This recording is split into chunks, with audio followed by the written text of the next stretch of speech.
think she's glitched. I can't pick her up or anything. Pretty good job so far, yeah. You tell the developers what's wrong with it, and they don't do anything. They leave the game in the sorry state that it is for years. For years. Like, it took them 2 or 3 years to nerf Blight.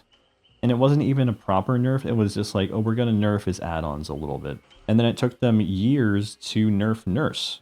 They had to rework Freddy multiple times.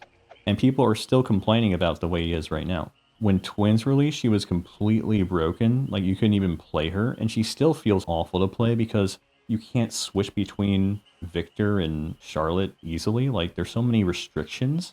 It doesn't even let you use your power half the time because there's always a hook nearby. It's really clunky. It feels awful. Houndmaster was complete garbage at launch.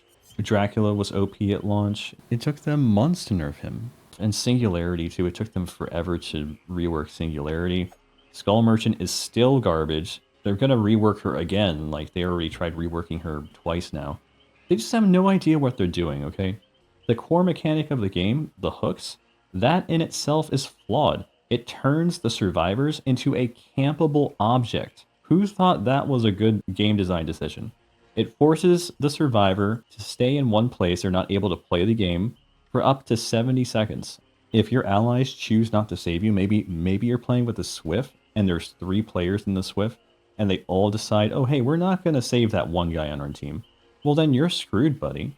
And there's so many issues with the game. These developers, they don't even think. They don't play their game.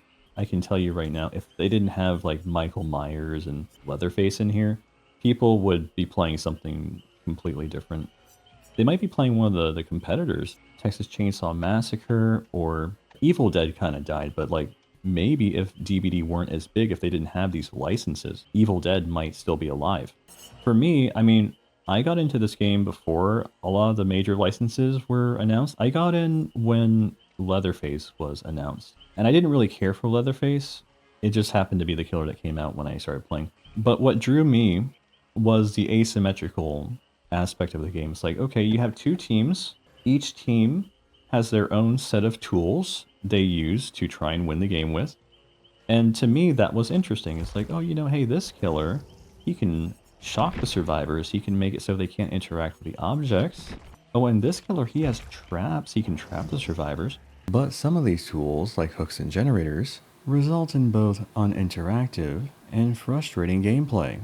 Doing generators is one of the most boring aspects of this game, and it doesn't surprise me when I see players completely ignoring them to go chase the killer.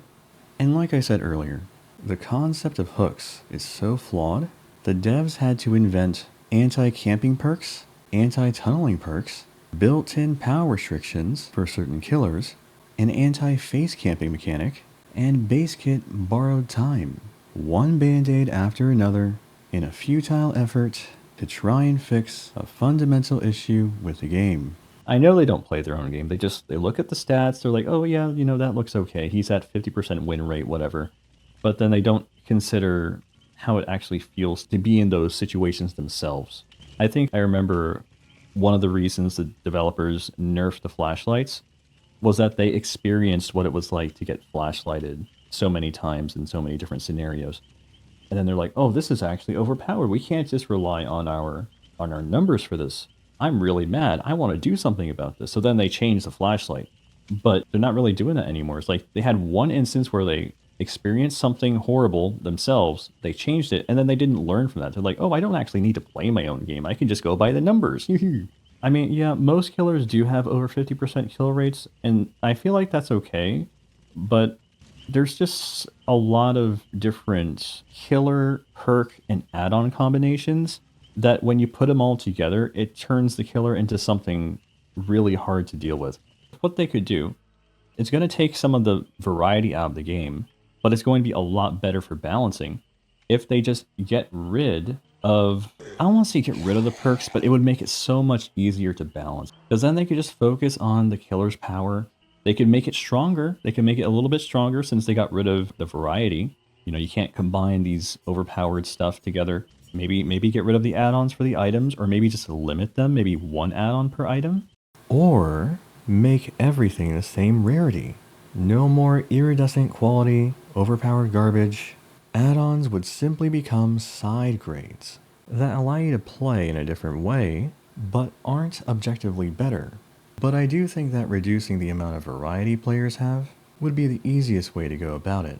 You know how every character in, say, League of Legends, they have a static kit. They have 4 abilities.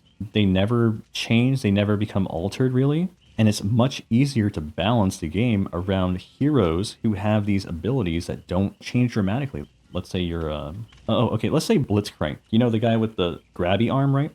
Let's say there was an add-on. Let's say they allowed add-ons in League of Legends that allowed you to modify your abilities.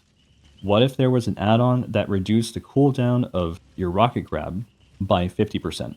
Would that be balanced now? He can grab you every like 6 seconds, and then you have no breathing room. There is no window of time where you can exploit his cooldown if he misses. So you see the issue.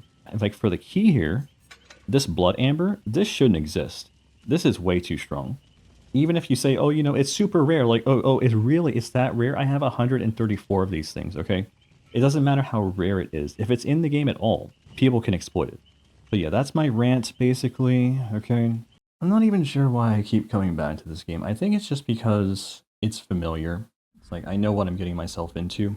Even if I know that I'm going to hate it, I know what to expect. So it's like, in a way, it's comforting. Eventually, I did burn out. I was getting tired of, well, it's not just dying to things, but it's just like, dying is certainly a message. It sends a message to you. It's like, why did I die to this thing? Or why did this happen to me? That seems really unfair. And I kept encountering a lot of those scenarios where it's like, this add-on or this killer or this situation or just being slugged forever. It just kept happening to me, and I just kept getting tilted. And I'm just like, I don't really want to play this game anymore. It's upsetting me. It's not been a good experience. And that resulted in me not wanting to make videos as much. But anyway, thanks for listening, guys. I'll see you next time, okay?